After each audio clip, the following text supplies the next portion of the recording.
क्या है, अगर हम किसी पहाड़ी इलाके के अंदर रेलवे का ट्रैक बिछाने की परिकल्पना करें और उसे जमीनी हकीकत तक पहुंचे। मैं आपको एक छोटा सा एग्जांपल देना चाहूंगा कि कश्मीर की अगर हम बात करें, जो पूरा बिल्कुल घाटी का के नाम से जाना जाता है, और जम्मू तक ट्रेन लाइन थी, लेकिन जम्मू से जो है अगर श्रीनगर के रूट अभिषेक, मैं आपको रोकना चाहूंगा क्योंकि हमें लाइव तस्वीरें मिल पा रही हैं और इन तस्वीरों में हम देख सकते हैं कि प्रधानमंत्री नरेंद्र मोदी ऊना पहुंच चुके हैं और उस रेलवे स्टेशन पर पहुंच चुके हैं जहां से वंदे भारत इस ट्रेन को अब हरी झंडी दिखाकर रवाना किया जाएगा प्रधानमंत्री नरेंद्र मोदी की तरफ से। ये सीधी तस्वीरें। अभिषेक, आप अपनी बात पूरी कीजिए। कर रहा हूँ कि आप वंदे भारत की अगर हम बात करें या फिर घाटी के अंदर की बात करें, फिलहाल मैं आपको वंदे भारत पे लेके जाना चाहूंगा कि किस तरीके से वंदे भारत जो है, और इन तस्वीरों में हम एक बार फिर से हम आपको दिखा रहे हैं किस तरह से जो वंदे भारत ट्रेन है, ये चौथी ट्रेन है।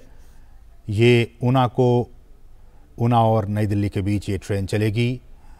और जैसा कि हमारे सहयोगी बता भी रहे थे कि 19 अक्टूबर से ये आम लोगों के लिए ये ट्रेन की शुरुआत हो जाएगी। और आप देख सकते हैं इन तस्वीरों में रेल मंत्री अश्विनी वैष्णव भी मौजूद हैं और इस तरह से चौथी वंदे भारत एक्सप्रेस ट्रेन को हरी झंडी दिखाकर प्रधानमंत्री के द्वारा रवाना किया जा रहा है। इन तस्वीरों में आप देख सकते हैं ये हिमाचल प्रदेश के लिए पहली वंदे भारत ट्रेन, लेकिन देश के लिए ये चौथी ये वंदे भारत ट्रेन। बहुत ही महत्वपूर्ण आज का दिन कनेक्टिविटी के लिहाज से, और न सिर्फ कनेक्टिविटी बल्कि जैसा कि हमारे सहयोगी शैलेंद्र मिश्रा भी बता रहे थे कि अलग अलग जो क्षेत्र हैं, चाहे वो व्यापार की बात हो, हेल्थ सेक्टर की बात हो, जो दिल्ली और हिमाचल प्रदेश में जो लोग एक दूसरे के स्टेट में, राज्य में आना चाहते हैं, कारोबार के लिहाज से, स्वास्थ्य के लिहाज से, पर्यटन के लिहाज से, और जो तमाम जो चीज़ें हैं उस लिहाज से आज का दिन, ये 13 अक्टूबर का दिन बहुत ही महत्वपूर्ण हिमाचल प्रदेश के लिए, क्योंकि आज उनको एक ये नई सौगात मिली है वंदे भारत एक्सप्रेस ट्रेन के लिहाज से। ये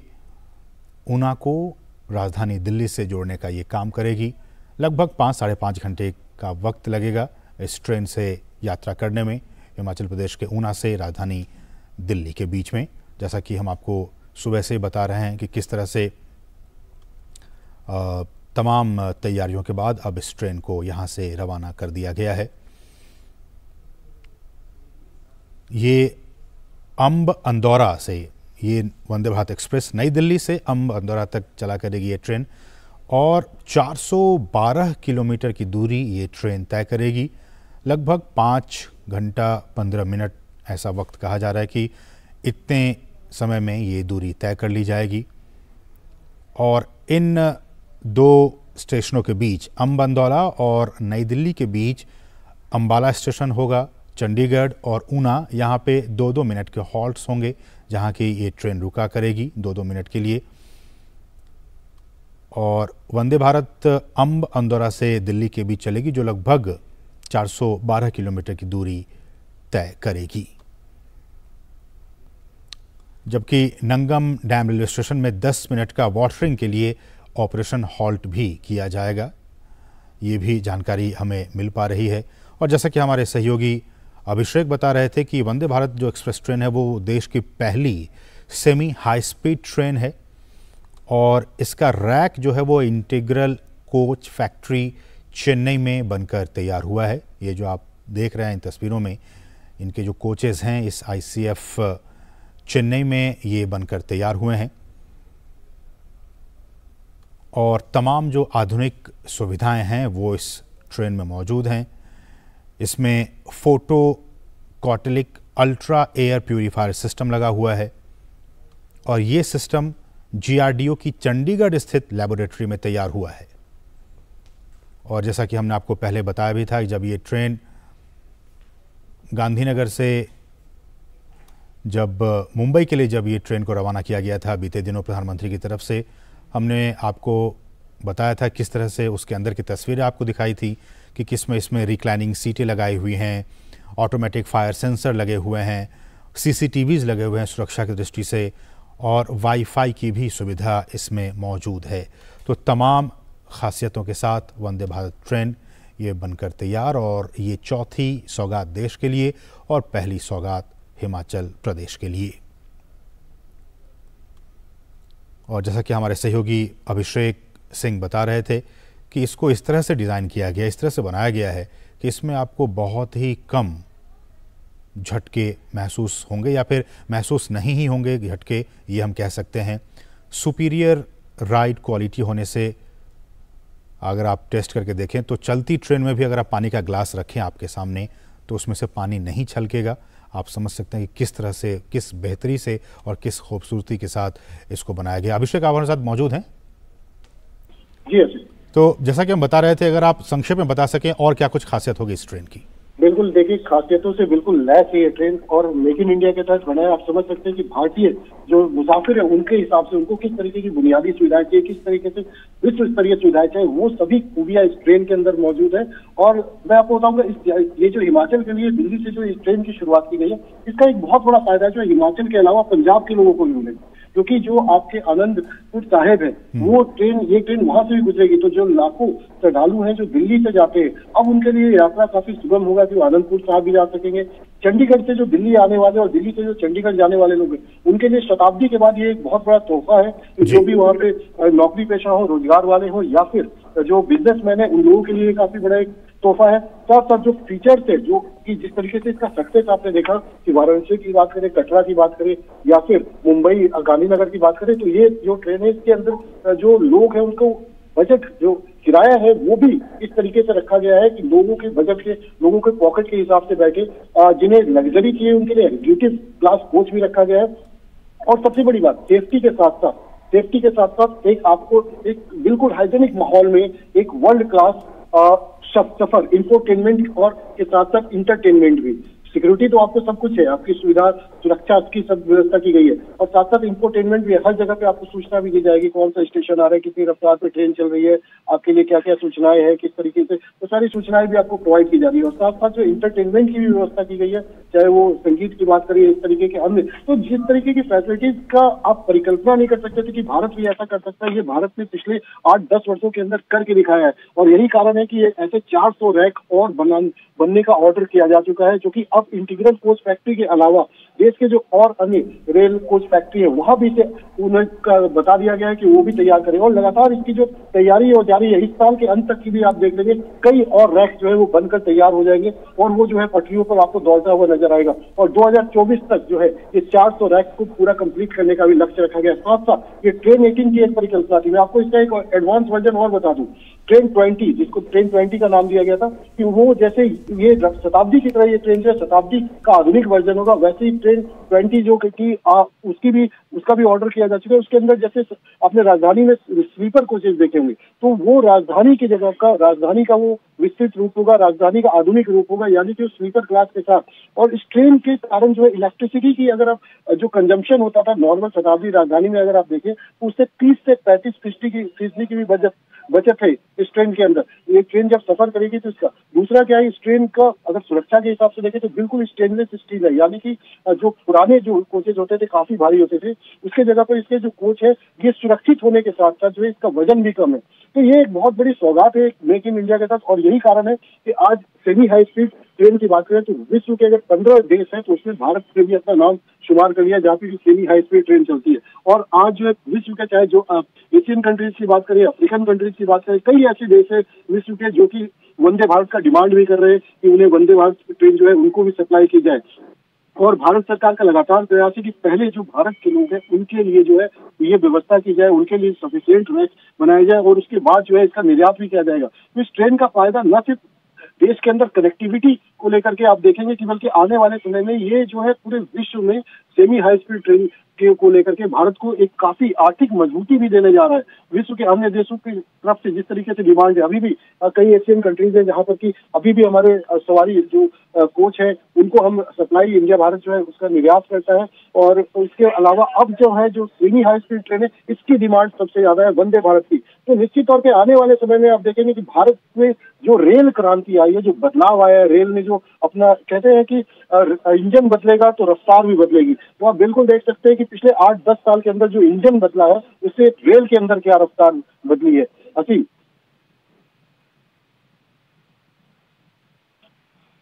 कनेक्टिविटी के लिहाज से अगर हिमाचल प्रदेश की अगर हम बात करते हैं तो हिमाचल प्रदेश अब कनेक्टिविटी के लिहाज भी और तेज गति से यहाँ से दौड़ेगा। बिल्कुल अगर हम बात करें कि किस तरीके से हिमाचल जो कि बिल्कुल पहाड़ी इलाका है, और टूरिज्म पॉइंट ऑफ व्यू से भी आप देखिए तो हमारे पास सिर्फ अगर शिमला जाना है तो हम या तो सिर्फ कालका तक ब्रॉड गेज लाइन से जाते थे, उसके बाद फिर हम नैरो गेज लाइन से जाते थे। लेकिन अब अगर हम जाना भी चाहें तो अब हमारे पास एक ऐसा रूट है इंदौरा तक का, जिसपे कि अब आपको जो है बुलेट ट्रेन जा रही है, मतलब ब्रॉड गेज लाइन के ऊपर जो है आपको वंदे भारत ट्रेन जा रही है। तो हिमाचल के अंदर टूरिस्ट बहुत जाते हैं, चाहे दिल्ली हो, उत्तर प्रदेश हो, हरियाणा हो, आसपास के पंजाब हो, या हर जगह से जो है टूरिस्ट का जो फ्लो है वो हिमाचल काफी ज्यादा। और सड़कों पर इतना ज्यादा आप देखेंगे कि सड़कों पर अगर आप किसी पीक सीजन में जाए तो वहां पर जो है इतना रश हो जाता है, इतना ट्रैफिक जाम होता है कि लोग डेस्टिनेशन तक पहुंच भी नहीं पाते। लेकिन रेलवे एक ऐसा माध्यम है जो कि आपको समय पर पहुंचाता है, और वो भी वंदे भारत जैसे लग्जरी क्लास ट्रेन के साथ जाने पर। तो टूरिज्म के क्षेत्र में भी हिमाचल को बहुत बड़ा एक फायदा मिलेगा इससे, क्योंकि जो लोग भी चंबा जा रहे हैं, आसपास के इलाके जा रहे हैं हिमाचल के, जहां ऊना के रास्ते से जहां जा रहे हैं, तो उन लोगों को एक बहुत बड़ी सौगात है। जो भी टूरिस्ट है उन लोगों को भविष्य के लिए अब उनको जो सड़क के माध्यम से जो परेशानियां झेलनी पड़ती थी वो नहीं झेलना पड़ेगा। साथ साथ जो सड़क के कारण क्या होता था कि आप हमेशा देखते होंगे कि कभी बादल फटने के कारण भूस्खलन हो जाना, ये सब हो जाना, इसके कारण जो चीजें होती थी वो सारी चीजें जो है वो अब आपको ट्रेन के रूट में नहीं होगा। और दुर्गम क्षेत्रों की जहां तक आप बात करें तो मैं एक और आपको बहुत ही इंटरेस्टिंग दिलचस्प बात बताना चाहूंगा। और अब की आप देखेंगे कि उत्तराखंड के 4 धाम, चाहे वो केदारनाथ हो, बद्रीनाथ हो, यमुनोत्री हो, गंगोत्री जी है, तो यहाँ पर आपको रोड से जाने में बराबर। अभिषेक, आपको रोकना चाहूंगा, अपने दर्शकों को कुछ और तस्वीरें हम दिखा दें जो कि काफी महत्वपूर्ण है। तो प्रधानमंत्री नरेंद्र मोदी ने ऊना में वंदे भारत एक्सप्रेस ट्रेन का निरीक्षण भी किया, और ये तस्वीरें उस दौरान की है जब प्रधानमंत्री नरेंद्र मोदी यहां पर पहुंचे और उसके बाद उन्होंने यहां पर निरीक्षण किया। तो ये तस्वीरें आप देख सकते हैं, काफ़ी महत्वपूर्ण ये पूरा दौरा है, और ऐसे में एक बड़ी सौगात कनेक्टिविटी के लिहाज से अगर हम बात करें तो हिमाचल प्रदेश के लोगों को मिली है। अब जो उनका सफ़र है वो और तेज़ गति से चलेगा, तो कहीं ना कहीं हम कह सकते हैं कि जो अब हिमाचल प्रदेश की गति है उसमें और तेज़ी देखने को मिलेगी, एक रफ्तार देखने को मिलेगी, और जो कनेक्टिविटी के लिहाज से काफ़ी महत्वपूर्ण हो जाती है, क्योंकि अब सीधे कनेक्टिविटी उनकी दिल्ली से होगी। और ये तस्वीरें हम आपको दिखा रहे हैं, ये तस्वीरें आप देख सकते हैं कि किस तरह से यहाँ पर जब प्रधानमंत्री नरेंद्र मोदी पहुँचे तो लोगों ने उनका स्वागत किया, और उसके बाद जब उन्होंने यहाँ पर इसका उद्घाटन किया तो किस तरह से निरीक्षण किया, जायज़ा लिया, चीज़ों को समझने की कोशिश की, क्या बारीकियां हैं, क्या तकनीकियां हैं, और किस तरह से सिक्योरिटी पर्पस के हिसाब से भी ये जो वंदे भारत ट्रेन है ये कितनी आधुनिक है। तो कहीं ना कहीं आधुनिक भारत में ये एक और कड़ी जुड़ती हुई, जो कि हिमाचल प्रदेश के वासियों को ये सौगात प्रधानमंत्री नरेंद्र मोदी की तरफ से मिलती हुई, और ये तस्वीरें काफ़ी कुछ बयां कर रही हैं। वहाँ के लोगों में काफ़ी उत्साह है, लोग वहाँ काफ़ी खुश हैं, क्योंकि अब जो कनेक्टिविटी है वो और तेज़ गति से लगातार यहाँ पर बढ़ती हुई नजर आएगी। शैलेंद्र मिश्र हमारे सहयोगी लगातार वहां से जुड़े हुए हैं, शैलेंद्र का रुख करते हैं। शैलेंद्र, एक बड़ी बात यह है कि अब जो कनेक्टिविटी है वो काफ़ी महत्वपूर्ण तो है ही है, लेकिन जब प्रधानमंत्री नरेंद्र मोदी ने यहाँ पर निरीक्षण किया, बारीकियों को जानने की कोशिश की, और जो हमेशा से देखने को मिला कि एक सिक्योरिटी पर्पस के हिसाब से भी ये जो ट्रेन है वो काफ़ी महत्वपूर्ण होती है।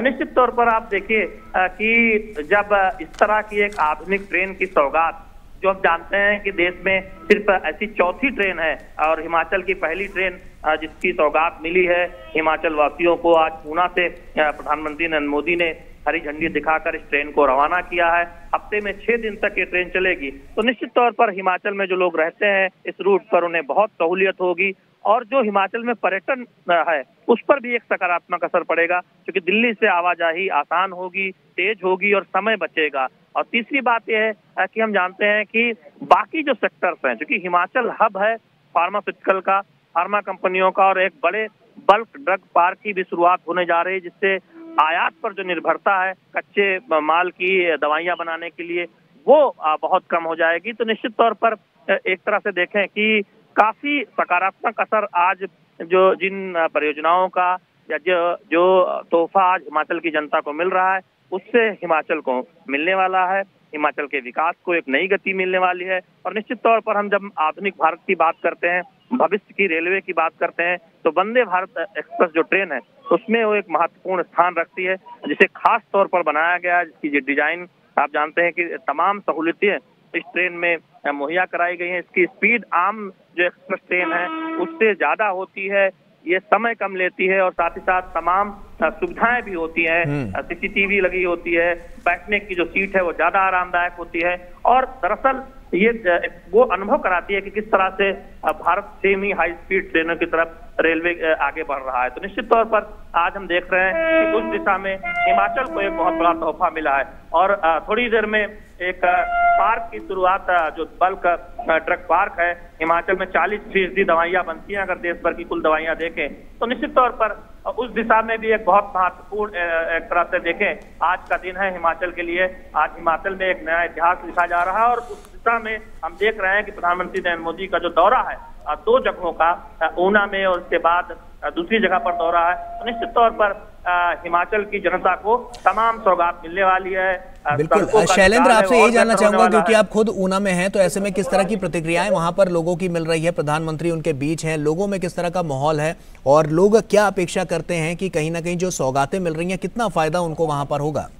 जी देखिए, हमने बहुत सारे लोगों से बात की, उन्होंने कहा कि दरअसल जो मौजूदा सरकार है, राज्य सरकार, प्रधानमंत्री नरेंद्र मोदी की अगुवाई में केंद्र सरकार तमाम ऐसे कार्य कर रही है जो हिमाचल में पिछले कई दशकों से नहीं हुए थे या फिर जिसके उम्मीद लोगों ने बहुत समय से पाली हुई थी, और ऐसे सपने पूरे हो रहे हैं। जब आधुनिक ट्रेन यहाँ से आवाजाही शुरू हुई है, इसके साथ ही साथ कई इलाकों में सर्वे हो रहा है जहाँ पर रेलवे लाइन बिछाने का भविष्य में काम होगा, जो छोटी लाइन जिसे बोलते हैं उसे ब्रॉड गेज करने का भी भविष्य में कुछ जगहों पर काम होगा। और दरअसल संपर्क, क्योंकि पहाड़ी राज्य है और सबसे बड़ी चुनौती यही है कि संपर्क को बेहतर किया जाए, आवाजाही को आसान बनाया जाए, और उस दिशा में रेलवे बहुत महत्वपूर्ण है। और जिस तरह से वंदे भारत ट्रेन का तोहफा मिला है, आप एक दिन के अंदर ये ट्रेन नई दिल्ली से ऊना मंदौरा पहुंचेगी और उसके बाद ये ट्रेन थोड़ी देर बाद वापस हो जाएगी और शाम तक दिल्ली पहुंच जाएगी। तो आप समझ सकते हैं कि 400 किलोमीटर से ज्यादा तक का सफर तय कर ये ट्रेन हिमाचल के मंदौरा पहुंचेगी और वहां से फिर वापस नई दिल्ली पहुंचेगी। तो किस तरह से एक तेज सफर होने वाला है, और जब सफर तेज होता है, आवाजाही आसान होती है, सहूलियत भरी होती है, तो उसका फर्क हम देखते हैं बाकी सेक्टर्स में, पर्यटन में, उद्योग धंधों में। और हिमाचल चूंकि फार्मा का एक बहुत बड़ा हब है, हम ये कह सकते हैं कि देश का सबसे बड़ा हब है हिमाचल और उत्तराखंड। तो ऐसे में एक पार्क की शुरुआत जो दरअसल नई नौकरियों, नए रोजगार का सृजन करेगी, उद्योग धंधे को बढ़ावा देगी, और हम भविष्य में देखेंगे कि रोजगार के और मौके हिमाचल की जनता को मिलने वाले हैं, हिमाचल में उद्योग धंधे लगने वाले हैं। तो उस लिहाज से आप देखें प्रधानमंत्री का आज का जो दौरा है, जिसमें दूसरे कार्यक्रम के तहत जब सड़क संपर्क मार्ग के विस्तार के तहत उसमें हम देखेंगे कि कई नई और सड़कों की तरफ जब आगे बढ़ाया जाएगा, तो दरअसल रोड इंफ्रास्ट्रक्चर हो या फिर रेल इंफ्रास्ट्रक्चर हो, हिमाचल में इसमें बहुत तेजी से काम हो रहा है। पर्यटन के लिहाज से हम जानते हैं कि रोड और रेल संपर्क का बेहतर होना अनिवार्य शर्त है किसी भी राज्य के लिए, और ऐसे में हिमाचल उस दिशा में बहुत तेजी से आगे बढ़ रहा है। दूसरी बात यह है कि हिमाचल की जो अपनी खूबी है, हिमाचल के जो अपने तमाम केंद्र हैं जहां पर पर्यटक आते हैं, हम जानते हैं कि एक तरह से देखें कि ये हिमाचल में धार्मिक पर्यटन बहुत प्रमुख तौर पर होता है। तो ऐसे में हिमाचल के जो शहर हैं उनको सुंदर बनाने की कवायद लगातार हो रही है, और साथ ही साथ रोजगार के मौके को लेकर तमाम काम हो रहे हैं। जब मैंने बहुत सारे लोगों से बात की तो खासतौर पर बुजुर्ग वो इस बात को लेकर खुश थे कि हिमाचल सरकार ने जो पेंशन योजना वृद्धों के लिए चलाई है उससे उनको बहुत राहत मिल रही है। तो तमाम सामाजिक कल्याण की योजनाएं, क्योंकि सिर्फ आर्थिक बुनियादी ढांचे को बेहतर करके हम एक बेहतर राज्य का निर्माण नहीं कर सकते, हमें वंचितों को, जो गरीब हैं, जो वृद्ध हैं, जिनकी अपनी कोई निश्चित कमाई नहीं है, उनको सहारा देना होता है। और ऐसे में राज्य सरकार की और केंद्र सरकार की जो सामाजिक कल्याण की योजनाएं हैं उसको लेकर भी लोग बहुत प्रसन्न हैं और बहुत खुश हैं, और इस बात का जिक्र कर रहे हैं कि कोरोना काल के दौरान किस तरह से गरीब कल्याण योजना प्रधानमंत्री नरेंद्र मोदी ने। और ये सीधी तस्वीरें हम आपको दिखा रहे हैं, आप देख सकते हैं इंदिरा गांधी स्टेडियम ऊना की, जहां पर हिमाचल प्रदेश में सार्वजनिक समारोह में शिरकत कर रहे हैं प्रधानमंत्री नरेंद्र मोदी। अभिनंदन करती है, अभिवादन करती है, वंदन करती है। श्रद्धेय प्रधानमंत्री जी, हम सभी सहृदय आपका स्वागत करते हैं। सशक्त भारत, स्वाभिमानी भारत, माननीय प्रधानमंत्री जी का भारतवासियों के प्रति समर्पण, हृदय तल से पुनः आभार, पुनः स्वागत। हम सबके मध्य उपस्थित माननीय राज्यपाल श्री राजेंद्र विश्वनाथ आर्लेकर जी, माननीय मुख्यमंत्री श्री जयराम ठाकुर जी, माननीय सूचना एवं प्रसारण मंत्री श्री अनुराग सिंह ठाकुर जी, भाजपा के प्रदेश अध्यक्ष माननीय सांसद श्री सुरेश कश्यप जी, सभी गणमान्य व्यक्तियों का, आप सभी का इस कार्यक्रम में हार्दिक स्वागत। हिमाचल वासियों के लिए सौभाग्यशाली क्षण, माननीय प्रधानमंत्री जी का स्वागत सत्कार करने का सुअवसर, इन ऐतिहासिक लम्हों को चिर अविस्मरणीय बनाने के लिए सादर विनती